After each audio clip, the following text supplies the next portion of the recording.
Welcome back to another episode of The Hip. My name is James Layton, CEO and founder of Anderson James. This is the podcast where every single week I bring you a leader from our sector to discuss some of the biggest challenges in UK housing today. Today we had two guests on The Hip podcast. We had Helen McHale, Chief Executive of Stockport Homes, and Carmel Chambers, Executive Director of Resources at Stockport Homes. We talk about their award-winning culture, how they become top 10 in the best companies to work for many times, the office that they've created, Cornerstone, which is a collaborative space for customers and for their staff to enjoy and collaborate. And we talk about the future of Stockport Homes and some of the things they're excited about in the future and how they're going to keep innovating and how they're going to keep continuously improving their culture. I hope you enjoy the episode, and if you do, I'd ask that you like and subscribe. Carmel, Helen, welcome to the podcast. Hi. I'm excited for this. It's been a long time coming. As we always like to start, if you just wouldn't mind just giving us a bit of an introduction to yourselves, just because we not normally have two guests, but we get two for the price of one today. So Helen, if you just give us an introduction to you. Yeah, hi, I'm Helen McHale. I'm the Chief Executive of Stockport Homes. I've worked in social housing for 38 years next month, 22 of which will have been in Stockport. I've started off on scale 1, 2, done a whole host of jobs throughout, been active nationally in the National Federation of ALMOs, Greater Manchester Housing Providers, external examiner at Salford University. So I'm well ingrained in the sector and, known by many people. Lovely. And Carmel? Okay, so I'm Carmel Chambers, Exec Director of Resources. So I've been here 17 years now. And I think, my remit's grown. So obviously started off over building up the finance team. But within my remit, I've got, corporate finance, customer finance, people and OD, marketing and comms, digital inclusion, digital transformation. So I think, a whole wide remit under that resources remit. So, and I always say, because I've been here, I was involved in doing one of the very first sort of spreadsheets of financials for our new build schemes. There's not many cobwebs in this organisation that I don't know about. So. Yeah. Amazing. Can't wait to unpack them. And Helen's done a good job of just delegating all those responsibilities to you by the sounds of things. But take us back a little bit, because obviously, Helen, you were involved in establishing Stockport Homes as it stands today, as an ALMO. What's been some of the sort of reflections for you over that period of successes, some of the challenges you faced in that pretty long tenure now? Yeah, I think that we still tell new people who come to work for us about our history, because I think it's important that Stockport Homes in a way grew out of failure. It got a no stars inspections, it had a failed Stockport stock transfer ballot, and I think that makes us it drives us on to achieve all the time, and B, it makes us celebrate success more. And I think we did really well at the beginning because we got a significant amount of money for decent homes. 105 million, which was a lot of money at the time, and I think that stood us in good stead with some of our asset base. I think we always wanted to be a best employer. It was always about staff being cutting edge practice in order to deliver excellent customer service.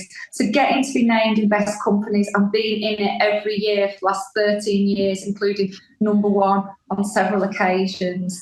But the big change comes with when there were rent cuts, that we had a group structure, and that has really helped us build and grow and have financial strength.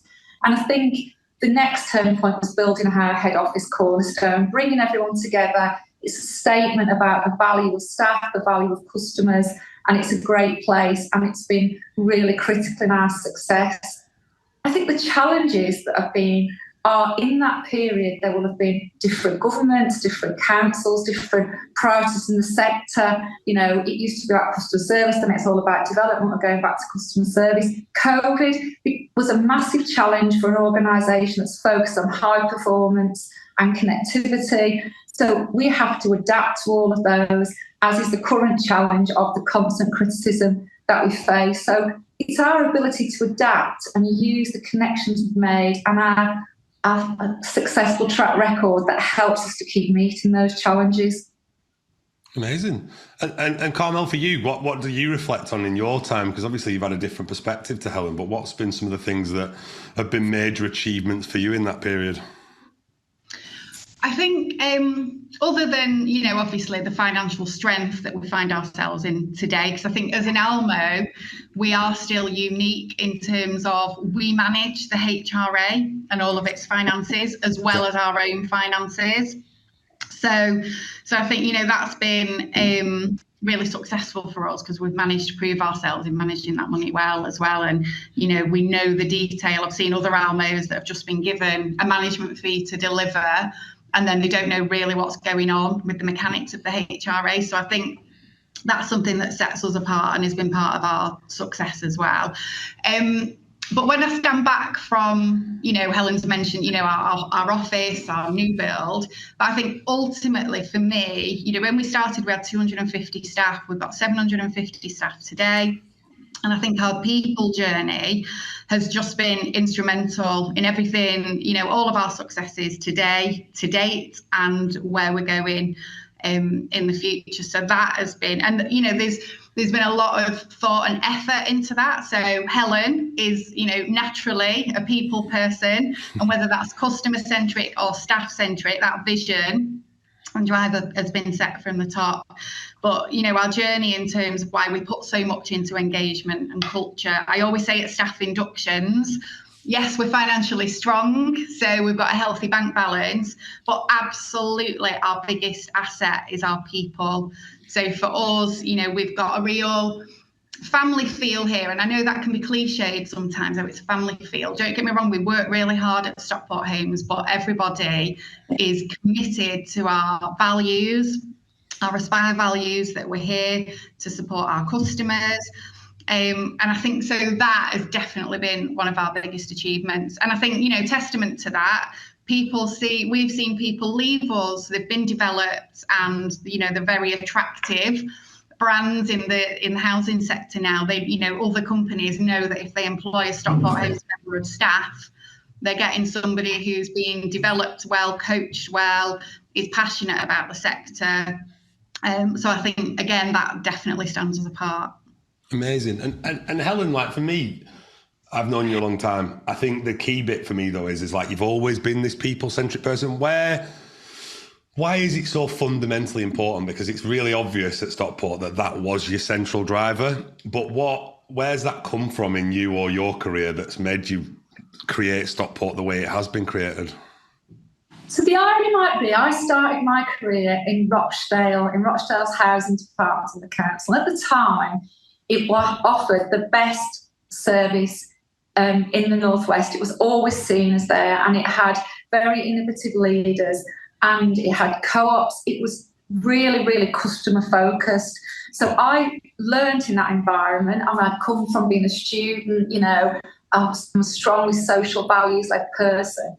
So I learned my trade in an area that was about being customer, and I was new, my friendships through work. They were the people I connected with, and that whole sense of some of the teams that I work with then, I'm still friends with, still connected with, still will discuss what's going on in the sector, and that stayed with me. So I remember even I ran a small estate office, and even then I did lots of other things like probation holder surgery, tried to do extra things. That whole sense of taking that idea of doing more and taking it to all the other places. And I think, I don't think I'm saying anything too one-to-one to say Stockport didn't have a good reputation when I got here. It was poor performing, it was quite old-fashioned, but obviously it had a shock. And I think, credit to Stockport Council, they were very open to challenge, they embraced the change.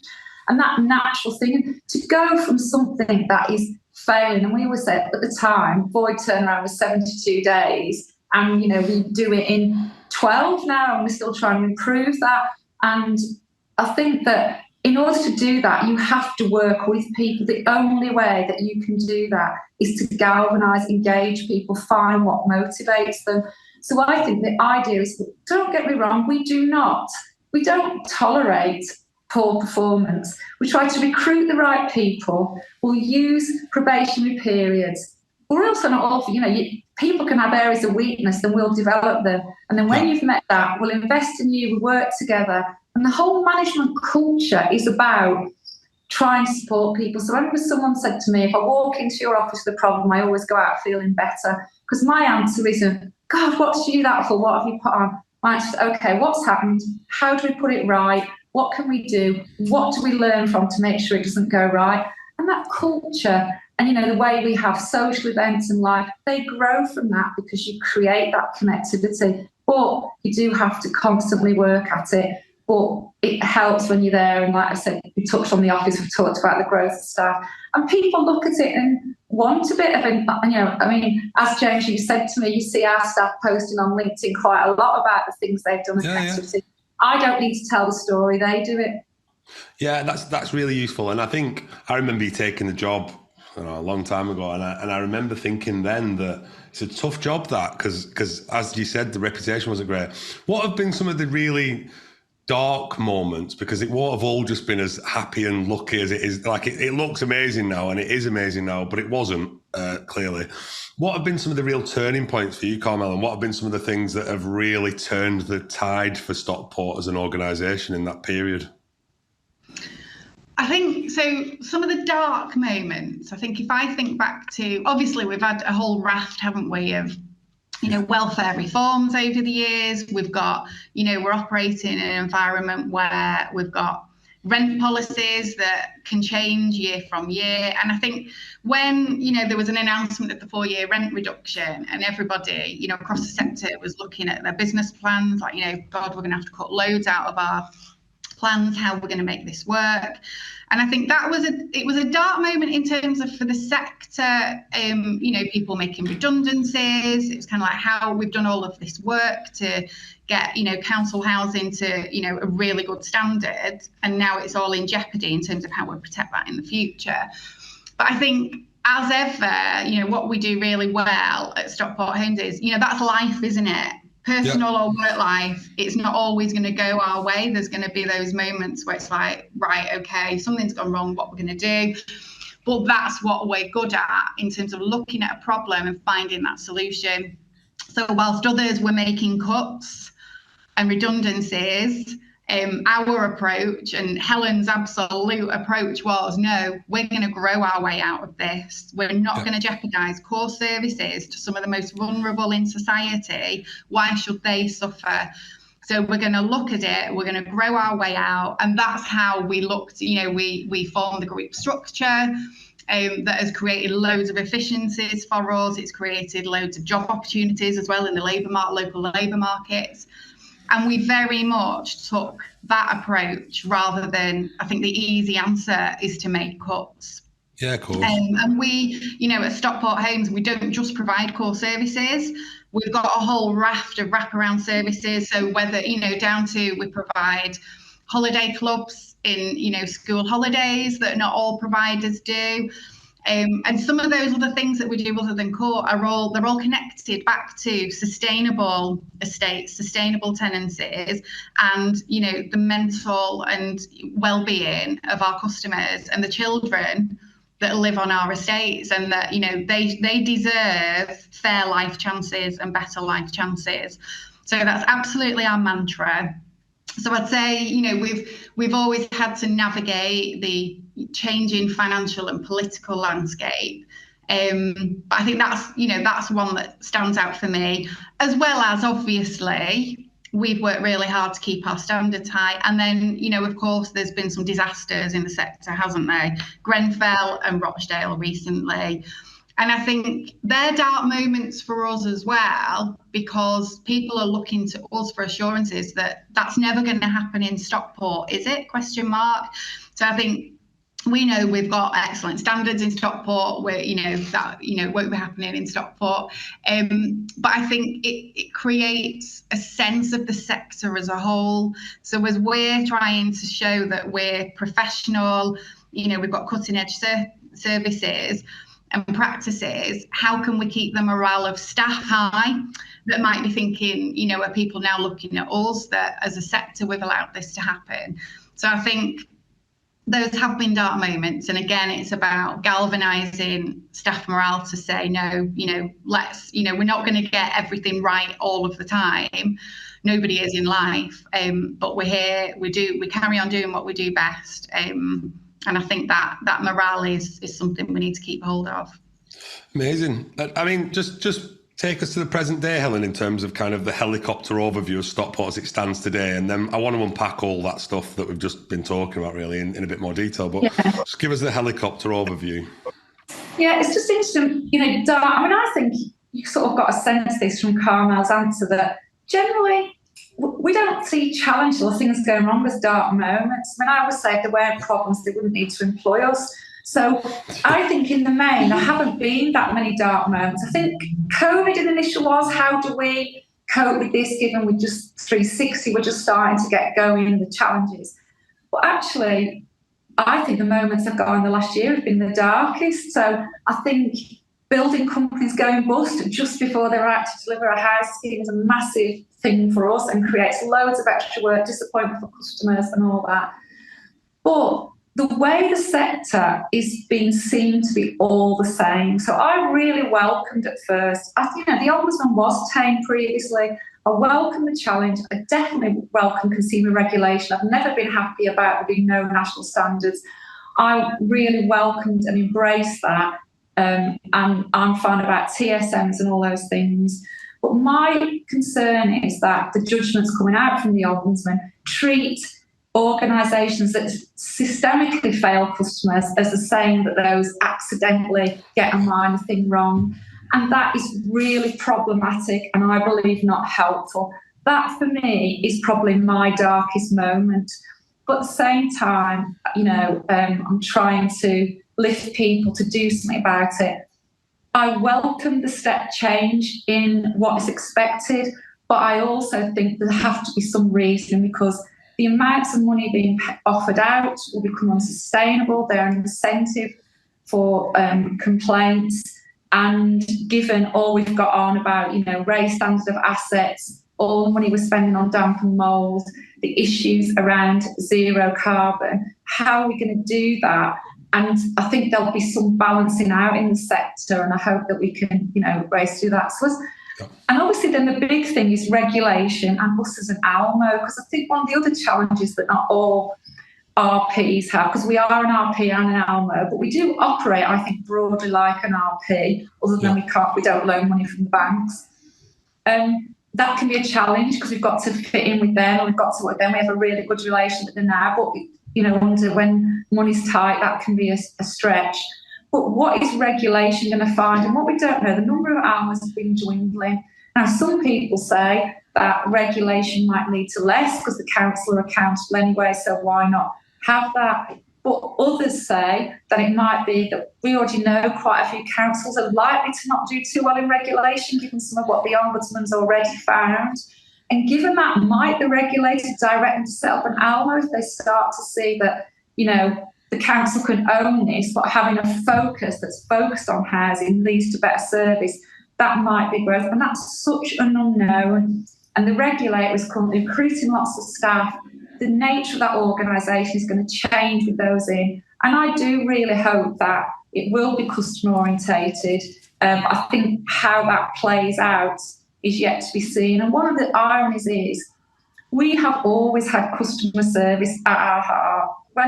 When there was the rent cuts, everyone said, we can't have excellence, we've got to have good enough. I always said, no, there's no such thing. It's excellence. And we've stuck to that throughout. And obviously development was a priority for lots. And now, we're back to customer service again. So we've just got to see where it goes. But because we've always prided on ourselves on that, it matters a lot to us to be found wanting. We're always left with this challenge, aren't we, being judged for something that happened years ago by today's standards. So generally embracing it, but there feels a bit of unfairness in the system, which I think we want to help to work out. And then there's complications of ALMO, regulator, Ombudsman, all these different things. But I'm sure the sector and Stockport Homes, like with every other challenge it's faced, will find its way through it. Yeah, I'm sure. And just give us the helicopter overview of Stockport as it stands today, just the structure of the business, size of properties, that sort of thing. Okay, yes. So, we manage about 11,500 of the councils. We own about 850 of our own. So we thought we were about to be a small provider in our own right, but because of the way developments work, we haven't quite tipped into that. Our group structure, so we have staff that Stockport Homes that do mainly the Housing Management Service and Core Service from the council. 360, our trading arm, that do repairs and maintenance. They do capital programme, and they are, making a surplus, and they help to put some money into our charitable arm, Skylight.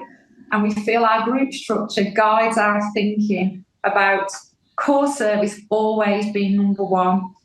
If we didn't have 360 in our trading arm, with the current state in the construction world, it would be a nightmare. Even if you could afford to pay some of the prices, you can't get the people to do the things. So obviously it's always a challenge running a trading company, but it still is better than the alternative. And Skylight is really taking off for that added value, for that work that we do, that's that bit more. It makes efficient use of our resources. It allows us to operate in different sectors. And it's an irony, because I don't know if you'd be aware, but when Decent Homes came out, and the sector had loads of money for Decent Homes, and one of the criticisms at the time was, well, actually, the children of social housing aren't doing better at school, and there aren't more people in jobs, and you have all this money. And so some of us do a lot more getting people into jobs. And now they're saying, well, why should you be doing that? Surely someone else could. The problem is that someone else hasn't got the money to do it, and we're connected to those tenants who most need it. So we're always open to change, but we think we can do more to help our tenants into work than a lot of other people, and there's lots of evidence to show that's true. That's amazing. And I mean, there's so much to unpack, but let's start with some of the stuff we spoke about at the beginning. So multi-award winning. I mean, I know you won't want me to say that, but so many awards, I'm not going to list them all, but clearly employee satisfaction and inclusivity, you've won all of the awards that you could possibly. Top 100 companies award every year for the last however many years. Number one for public sector as many times as I can remember. How, why, and I suppose, how have you managed to create that and keep yourself so on it for that long of a period? Because some people I see, and I'm not talking housing here, just generally, they'll get into the awards and then they'll stop. They'll just go, well, we've done it now, so we tick that box. It's obviously systemic in your business that you want to be there, but why? And how have you got employees to buy into it? And how do you keep improving? Because it seems like you are still improving. So I think Carmel will give you a lot of detail. I want to say one thing overall, that one of the commitments that I've made is, because I've seen people go in it for 2 years, be in the top 10, even number one, and go out. And I say to staff all the time, this is not a one-off thing. This is a strategic objective. And, people always quote me as 1 year, the head of OD and some of the directors, not Carmel, said to me, oh, I don't think we should enter this year. This hasn't gone. And I said, no, our commitment is we enter every year, because otherwise we look like it's just a badge. We don't mean it, not really testing ourselves. So it is a way of life, and that's what we do, and we tell people that. And once you get into it, once you have a way of working, it tips into that, and we're not going to change that. But there is something, isn't it, about people and styles and their job, and this isn't just a job for me. It's who I am. It's what I believe in. I'm genuine in that, and that then helps, because one of the questions about best companies is, does your leader believe in the values? And I think we then recruit people who have those values. We do so much around homelessness, and that a lot of the people who come to us have values and they buy into it, and that's what we do. But Carmel and the team have been brilliant about all the detail that follows up that. Right, over to you, Carmel. So underneath that vision, so, I'll give you some examples of some of the, the frameworks that we have and we've developed that support that vision. And so, it's starting, isn't it, with a clear values framework. So we're clear, we've got our Aspire values, and that is one way that we see that our staff can connect to those values and then see how they contribute to, whether it's our group business plan or what we're delivering on the ground. So I think that values-led approach is fundamental to start with. So, we use, A for ambition, P for passion. We have, that people can really connect to. So from that, we have, it's not just by accident that, people are focused and developed. We have what we call our values conversation framework. So gone are the days of PDRs and 15 tabs worth of spreadsheets with little task goals on. So it's very much about that quality of the conversation. So, how do you as a member of staff align to our values? What you're going to do in your role that's going to help us achieve those values and achieve our aims in our group business plan. So that's a meaningful conversation. It's a real life, people-centric conversation. It's not a tick box. But of course, within that, it's used to facilitate that any member of staff is clear on what those high-level goals are. So that, there might be 5 or 6 high-level goals that I'm going to achieve throughout the year that is really going to contribute to the overall. Within that, we have lots of other, learning and development frameworks, whether that's, we have fierce conversations framework where we coach people not to be afraid to speak their own voice, to challenge, to stand up, be heard. And to help facilitate some of that, we have, various colleague voice groups. We have our #BU, which is our, framework for when you come into this office or you're working with us out on, in your teams, out on the estates, you have the confidence to be you, whatever, colour, hairstyle you are, whatever gender you are, whatever your political views are, that as long as you're here, doing, your job to the best of your ability, living our values, we accept people for who you are and what you've got to offer to our customers. And I think that's been really successful in terms of people. It's a clear statement from leadership that you can be you at Stockport Homes. There's no, you've got to fit the mould, you've got to look a certain way or talk a certain way. Absolutely not. It's what you deliver. Obviously, COVID accelerated our flexible working practices. So we now have what we call maximising our potential, so MOP for short, which is our, hybrid working arrangements, flexible working arrangements. So we have made it, we have made a stance that we're not going to be an organisation that's going to go to full-time working from home, because our belief is we're delivering frontline services in Stockport. How can we deliver frontline services in Stockport and connect to customers, sat in our kitchens at home? But within that, of course, we accept that home working, maximises some people's potential in terms of how they like to work best. Everybody's got different lifestyles, commitments, caring commitments. So we want to facilitate that as well. So we have a really modern hybrid working arrangement. We expect people to come into the office for things like, team meetings, engagement events, all that connection with the team. And we've got some people who don't want to work from home. They want to be in the office 5 days a week, and so be it. They'll be in the office.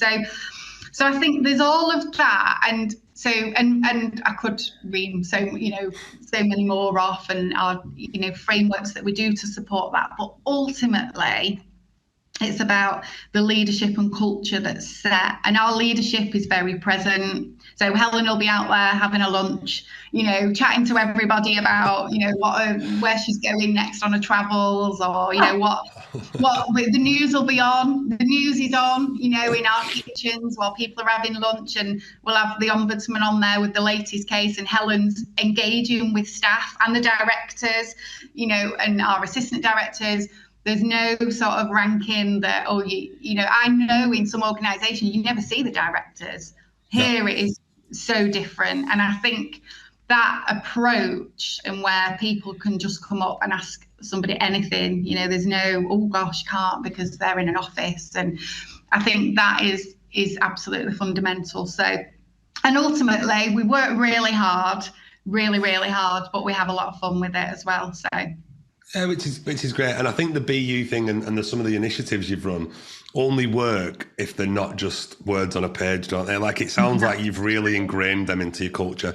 And actually, you need a leader that totally embodies them values themselves. Otherwise, it's just lip service. And I think that's where we get some of these initiatives wrong across our sector and other sectors. But the other thing that's been massive, and I remember meeting Helen, I don't know how many years ago, but it was a long time ago, in your old office. And then I remember Cornerstone, and I remember pulling up to it thinking, that can't be the office. And it was. And when I went inside, it had a real community feel. But that's been a testament to some of this stuff we're talking about, right? And what sort of modern collaboration hub is how I would describe it, and I think how you would describe it, but it's also for the community, which is a massive point. Tell us a bit about that and how that's allowed you to really accelerate the next phase of your people agenda. Well, I'll start and then I'm sure Helen will come in on this one. So I think, we made it clear. So our old offices were rented offices, and giving surpluses and profits, no doubt, to, the private sector landlord that we were in. And we were like, no, going forward, there was a vision that, we want to build our own and own and be masters of our own destiny in terms of, the energy standards we wanted of the building, the contribution to, the development of Stockport generally, and ongoing costs related to that building. So obviously we had an opportunity. There was scrutiny, as you can imagine, in the sector. That's a big shiny building. But, as ever, the financial appraisal was very much, demonstrated the narrative of, we're investing now. We're not just going out spending rent monies on a shiny new office. It was a loan that we pay back, but over the medium term, it is cheaper than paying and being beholden to private landlords. So that whole narrative set the tone of the office. And then I think, again, we're masters of our own destiny with the office in terms of we're reviewing now our working practices, what works well for people, what do they want to see change. So I think that's been, instrumental in facilitating some of that. If I think back to our previous offices, if we wanted to change a configuration, we'd have to go back to the landlord. Does the contract say that you can do that? Or you'll have to repaint the walls at your own cost if you change anything. So it's definitely been fundamental. And like I say, we've got the controls over that as well. Yeah. It's always a challenge, isn't it? And you can imagine, especially as an Alma, we had to get the loan off the council. So when Carmel says there was scrutiny, we are talking massive scrutiny committee, the executive, the office was challenging. And do you know what? Now it looks like a pittance of money that was spent on this for what we've gained. And at the same time as we were doing it, I always say, because although we've described a lot here about being customer and values orientated, we always say one of our things though is we are entrepreneurial and we recognise the power of money, unfortunately, but that's the truth. So we do like to be efficient with money, but that's not the same as cheap. And you have to have something quality that will last. And that's what we did in this building. I spent a lot of time arguing. We were having Dyson hand dryers and I wasn't giving up on it. I always thought, the toilets are such a hygiene factor for people, and paper towels all over a nightmare. I know it seems silly, but that's the extent to which we thought about it. It was, and we've always said that every year we want to make sure we keep it fresh. So we've done consultations, improvements. We're currently going through a revamp.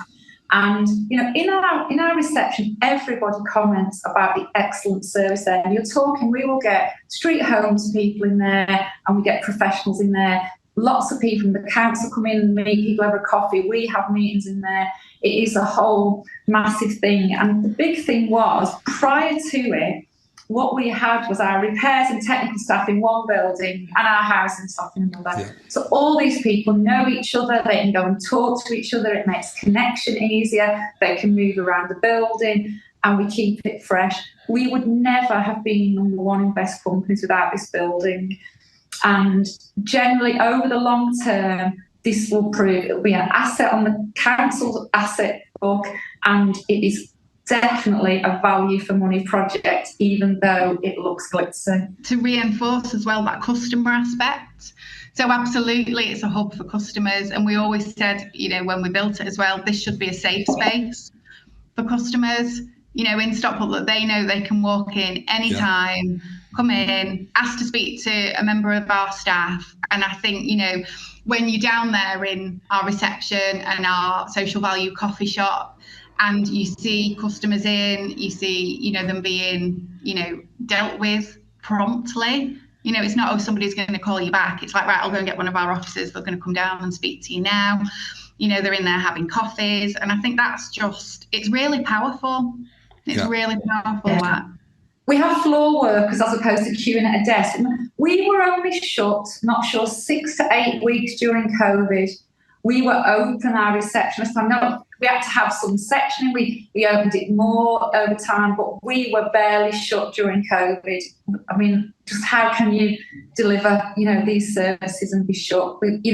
At the time, it could be that, I was going to say CNA was open. I don't know where I got CNA from.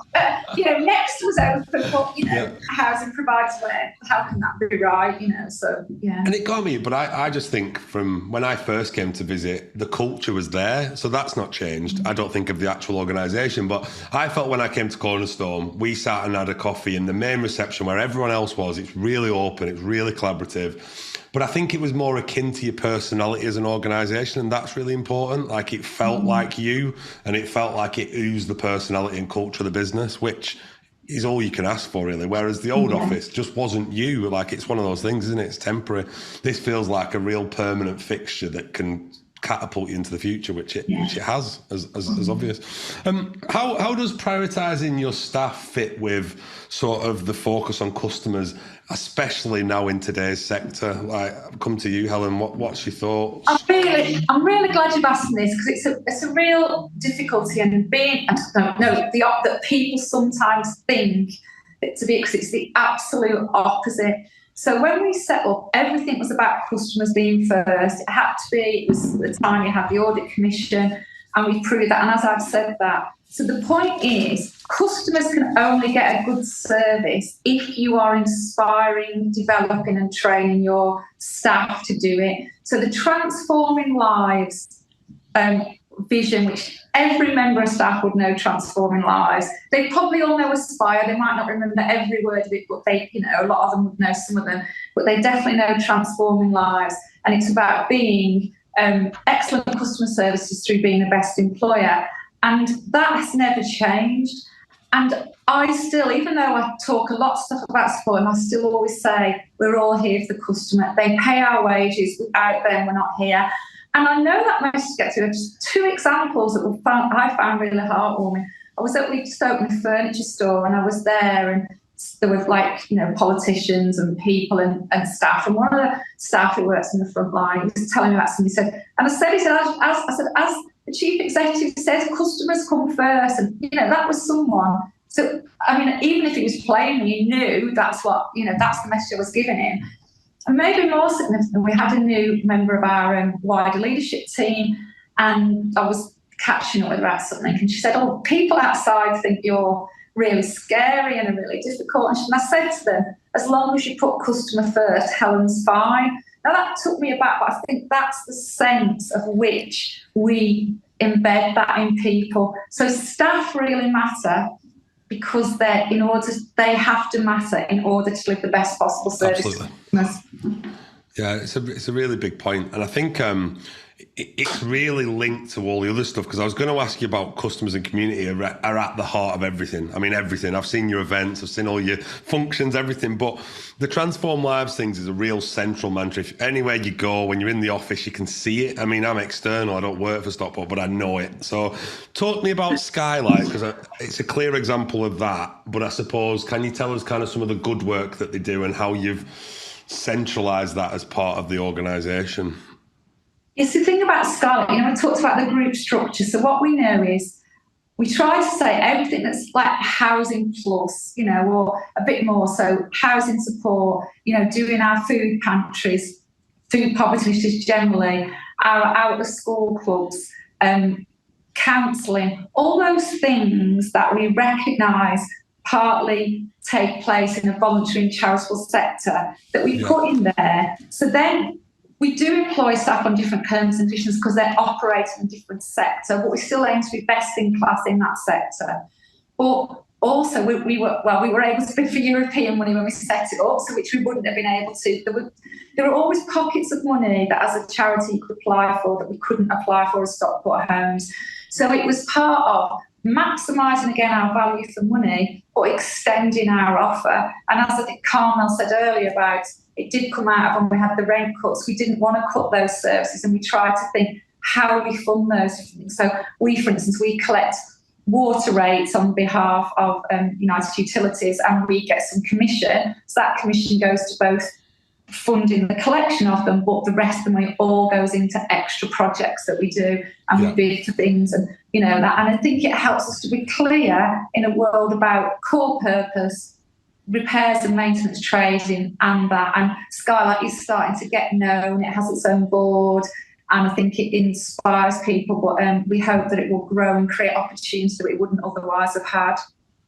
Amazing. And Carmel, I'm interested to understand your perspective on this, because naturally, finance background, you're obviously very people-centric as a leader, but kind of you must have this constant battle with yourself of how do we make this all work financially with the core purpose of we want to transform lives. Tell me about your opinion and your thoughts on that messaging. Yeah, so I think, I come back to, we cannot deliver without our best people. Yeah. So absolutely, it's fundamental. I know I've had conversations with FDs in the past that have been like, right, we're going to have to cut, any fluffy stuff that they might call fluffy stuff that we might call engagement and empowerment of staff development. And I think if I think about the efficiencies we've gained in services, they have come, and the excellence, of course, in services, they have come from having and investing in the right people. So, of course, the finances in any housing sector organisation these days more than ever is a juggle. But I think first and foremost, it's getting the right people with the right skill set in the right place, running alongside. So as part of my remit, I oversee our digital agenda, our transformation agenda, our efficiencies agenda, aspects of our value for money agenda. So of course, it's not going out thinking we're going to go out and, recruit the maximum numbers of people we can. We're looking consistently at how do people work in the most agile and efficient way? Have they got the right technologies that support that? Our digital agenda, we're seeing, robotic process automation that we've rolled out in our customer finance team, for example.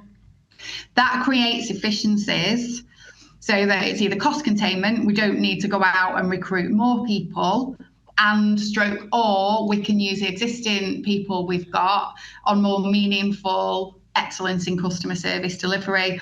So I think as a director of resources, but with a finance director at its core, it's being medium-term sighted as well and not short-sighted on what's going to create those efficiencies. So a massive part of my remit and focus at the minute is on that transformation agenda.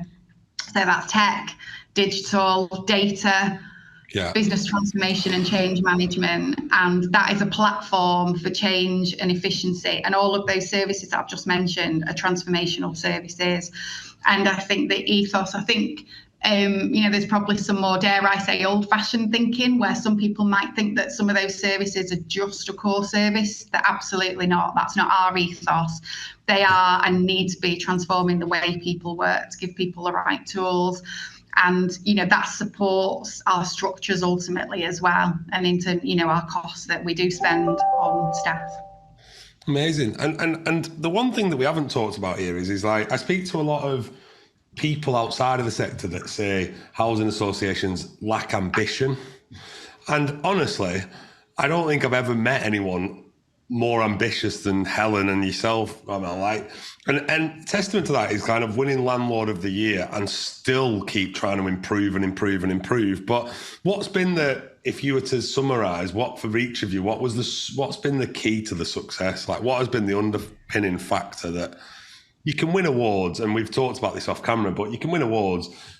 That's more for the staff as a recognition for all their hard work and achievement. But you've got to keep yourself motivated to come back day after day and keep improving.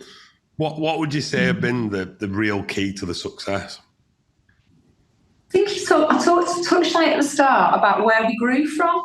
Yeah. So in a way, there was a bit of failure, but also if you think of the audit commission at the time, you had to, in order for us to get the money to be decent at homes and to therefore really meaningfully exist as an Almo, we had to deliver at least 2 stars. We, from day one, call that delivering excellence. So we set ourselves the highest targets. And then what you do is you surround yourself with people who feel the same, who want to deliver those things, not because of an external drive, but who are motivated to do it. So I suppose if you then, what happens is you set that ambition, you meet it. And I always say excellence is never a destination, because what was excellent yesterday isn't excellent today. So you have to keep moving. But then you do that. So you get new people and you've got newer ideas, and other people might push more. We're really fortunate. We have an excellent board as well. We've got some like national figures in housing, as our chair of audit and risk, and our chair of viaduct, who know the sector well, have influence with the people. And this is the thing, they've come to us knowing we're excellent. We tell they are, and they challenge us even more to be even more excellent. And this is the other thing, the more then we say that, and then customers come back and they say, like, you're always telling us how good you are. So, you create a spiral of expectation and wanting to do that. So, there is, that there's an element of managing that. And I was at a caretakers meeting today talking about how all the stuff I say out there, they're the ones that are left delivering it and what they are. And I gave a commitment to go to one of the estates later on to walk around to see what some of the things are, but keeping that. So I think it's, in a way, even if any one of us or any one team dropped, there's enough built into our culture and processes that will overtake that. But as a leader, I still do set that, and I think that's, going back to the questions for me, you have something set up. COVID changed all the norms, so that's quickly where the leadership has to think, what are our new norms? What are our new... So that's where you do it. So you do have to keep intervening in that, and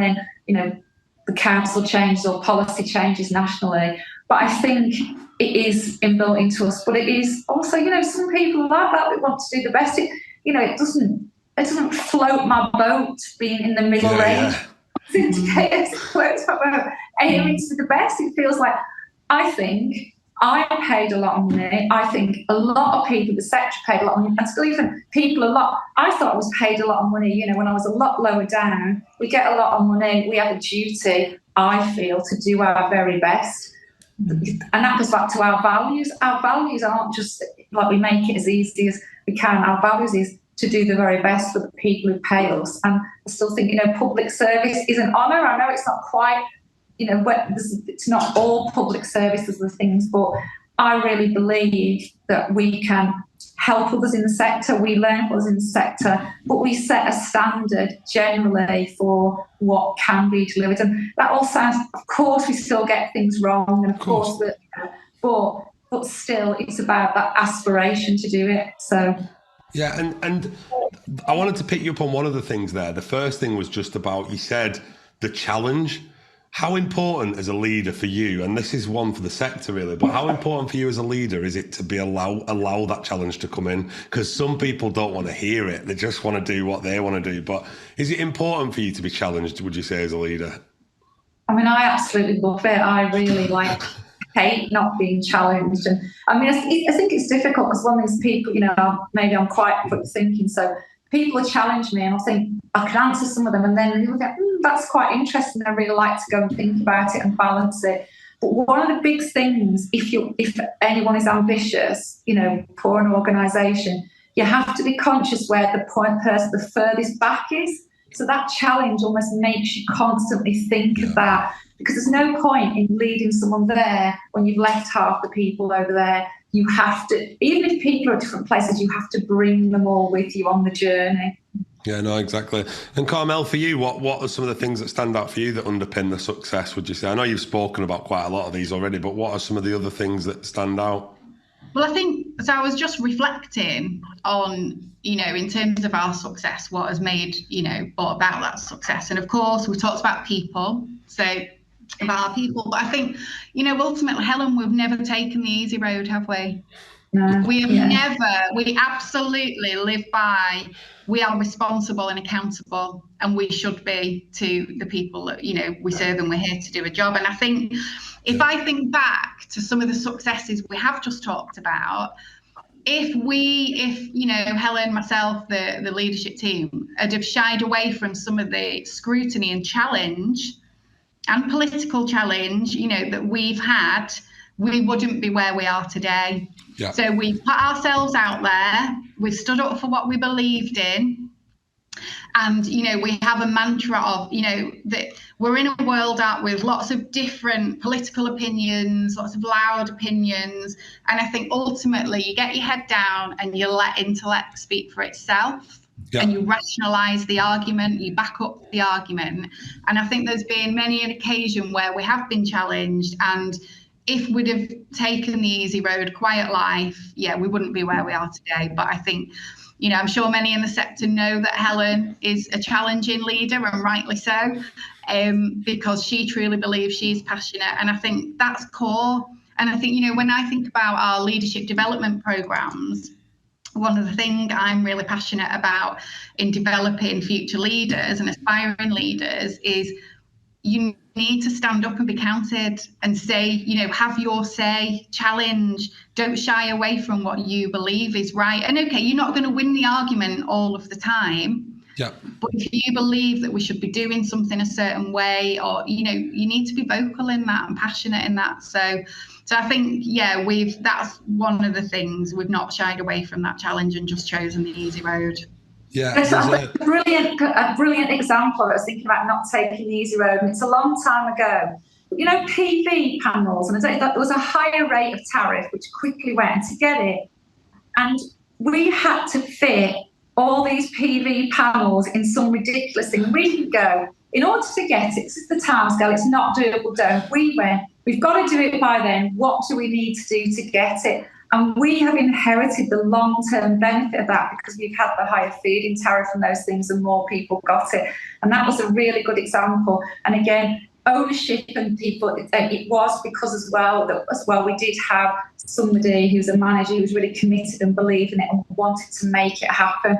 And I would say ownership at the lowest level is the most important thing, because something I learned years ago, however hard I work, I can never be as effective as helping all the people that work for me to be effective. And that's the thing. So that's what we try to do, create ownership and leadership and standing up at the lowest level possible. Yeah, and you mentioned something there, Carmel, about scrutiny. And I must be honest, I'm sick to death, personally, of scrutiny in the sector. I understand we need it. I understand we need challenge. But sometimes we're a political football that gets kicked around from pillar to post on a daily basis. But for me, the reason we did this podcast was I want to hear the positive. I'm bored of the negative stories. But how do you both feel about the scrutiny? And secondly, kind of like, how do we change the perception from being all of the rubbish things that we get wrong to all of the great things that are happening in our sector?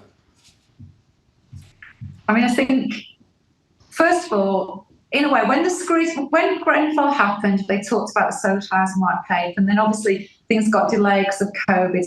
I really welcomed having some national housing standards again. Yeah. I thought it was wrong they were abolished. I think it was, Michael Gove has since apologised for abandoning the TSA, and it is clear that things, I always said it'll come round again. It took longer than I thought it would. Having some national standards, the Ombudsman having some more teeth, were all things I really welcomed.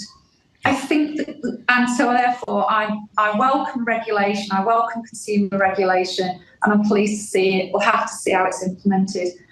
I feel the current state of the level of complaints and the way the Ombudsman is going about it doesn't feel to me currently to be achieving it. I think there's not a differentiation between sort of structural failings and endemic failings. So, for example, an organisation that says, I'm a developer, not a housing manager, I say, fair dues, you're obviously going to get customer service wrong. That feels to me different to an organisation attempting to get it right but making some mistakes.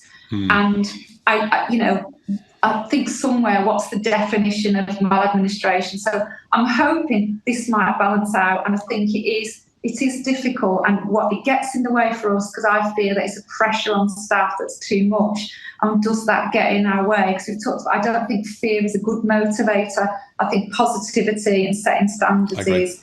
So, but I do ultimately think that probably we've got to let what we do the talking. And I think some of the national and lobbying organisations for housing are starting to get together to think how we can do those positive things. But I don't want to shy away from there were some significant failures in the sector that led to this.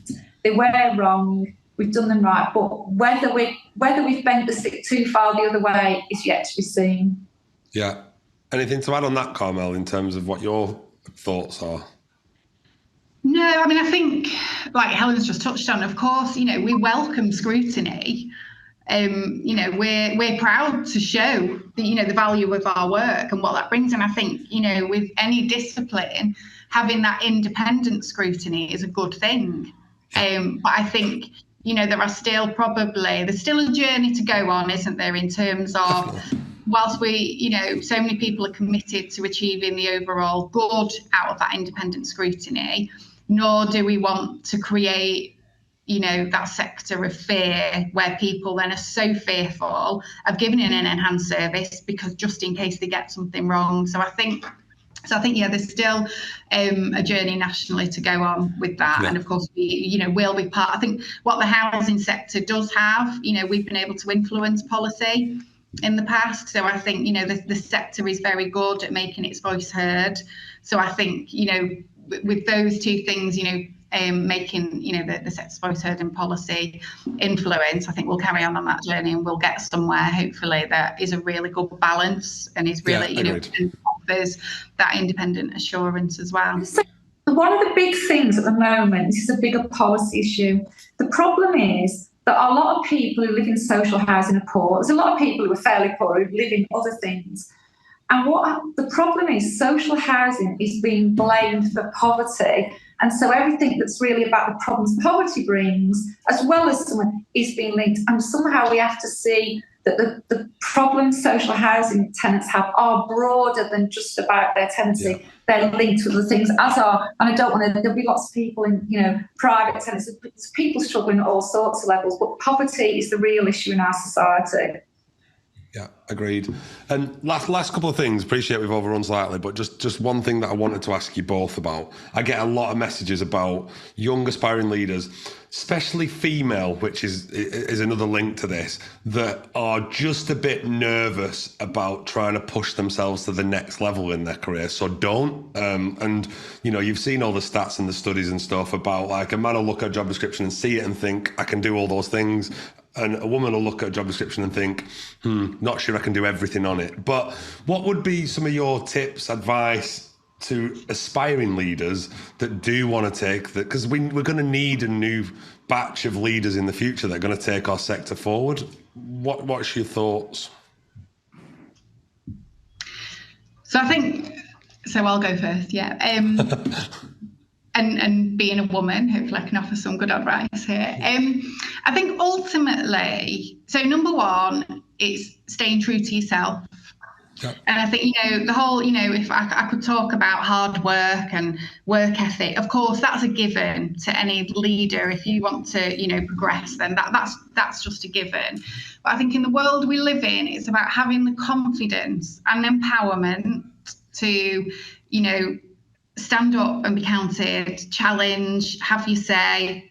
I do think it is still a problem, isn't it? I think the housing sector is more mixed, but I've been to many finance director events that are outside of the housing sector. And I've been I remember one in Manchester, there was about 200, I'm not joking, 200 FDs, and I was one of 2 women. And I was just like, how can this be? Where are all the women? So I think it's another reason we strive for those flexible working arrangements. I'm a full-time working mum. And, the juggle is real, isn't it? In terms of, having, childcare, and people have other, child care commitments. So I think one of those things is providing the right employers being responsible and providing those flexible working arrangements. And, we don't judge. Yeah, of course, you're going to have, you might need to leave early that day to go and do school pickup and be present at the school gates. Yeah. But, you'll do your hours some other time, maybe when the kids are in bed. And so we have all of that policy thought through in terms of enabling women to progress.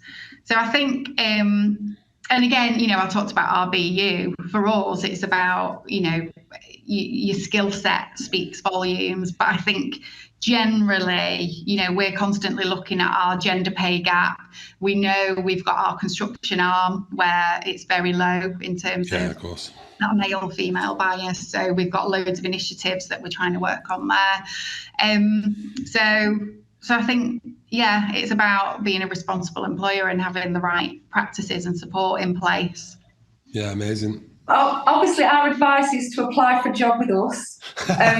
Plug. Here we go. StockportHomes.org.uk. But basically, the thing is that we talked about, I think you can really make a difference in social housing.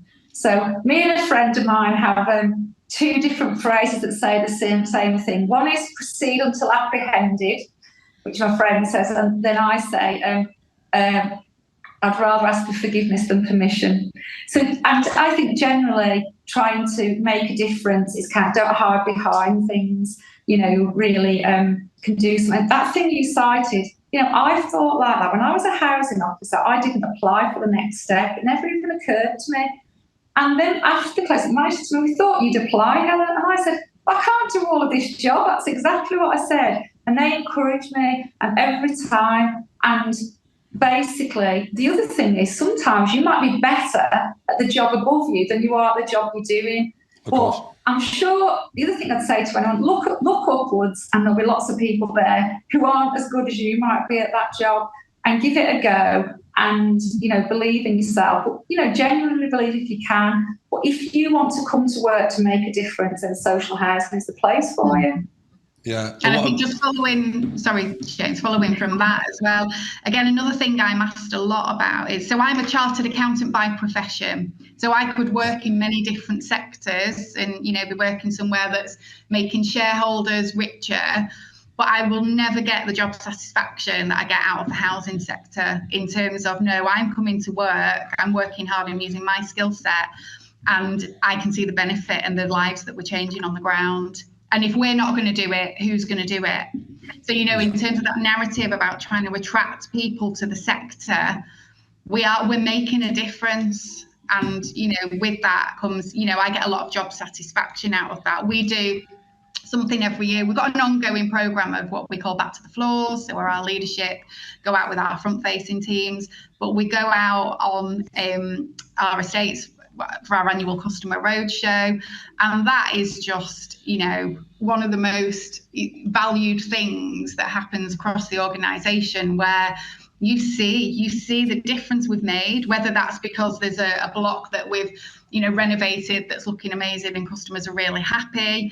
You see the things that we're doing for the children in Stockport and the borough. And I think, again, just to reiterate, the sector should be an attractive sector for people who want to come, want to give back and make a difference. So, yeah, and a really, really nice way to end, I think. I think from my perspective, I'm sure everyone's going to get the same sense. I've never met a more phenomenal business on culture. I mean, you must be super proud, especially Helen, as I've known since the beginning. I think you must be super proud of what you've achieved. And I suppose the fact that you've still got tons of ambition and tons of want to keep doing better and better by your customers and by your employees is a massive testament to what you've built. But thank you for taking the time out, and I really appreciate your insights. Thank you for your kind comments, James. It's really appreciated. No worries. See you later. Thank you. Thank you for listening to another episode of The Hip. If you'd like to hear more from us, please be sure to follow us on your favourite podcast platform. We are also running a 30-minute clinic free of charge to any clients that want to recruit in a more inclusive way. For more information, please reach out to us on our website, andersonjames.com.